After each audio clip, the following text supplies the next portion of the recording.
राष्ट्रवादी काँग्रेसच्या कार्यकर्त्यांना आंदोलन होण्यापूर्वीच मुंबई पोलिसांनी नोटिसा बजावल्या आहेत। सीजेपीला पाठिंबा देण्यासाठी शनिवारी सकाळी 10 वाजता ऑगस्ट क्रांती मैदानात आंदोलन करण्याचं नियोजित करण्यात आलं आहे। मात्र कायदा सुव्यवस्था अबाधित ठेवण्याच्या उद्देशानं पोलिसांनी कार्यकर्त्यांना आधीच नोटिसा बजावायला सुरुवात केली आहे।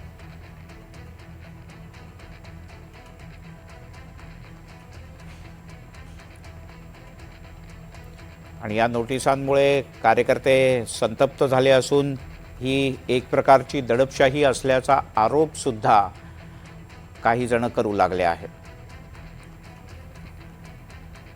तर पोलिसांनी काही सक्रिय असलेल्या कार्यकर्त्यांना नोटीस बजावली आहे आणि उद्याच्या आंदोलनात सहभागी होऊ नये अशा प्रकारेही सांगण्यात आलंय।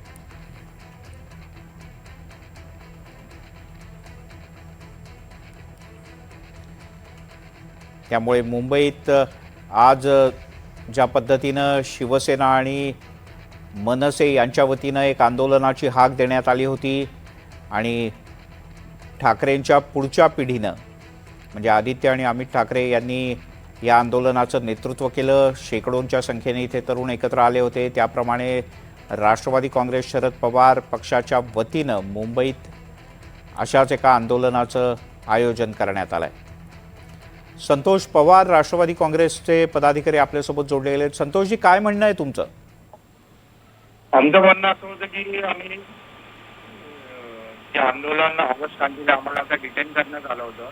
डिटेन करून जवळजवळ आम्ही 50-60 कार्यकर्ते गावदेवी पोलीस स्टेशन जवळ जमलेलो। प्रत्येकाला त्यांनी नोटीस देण्याचं काम केलेलं आहे।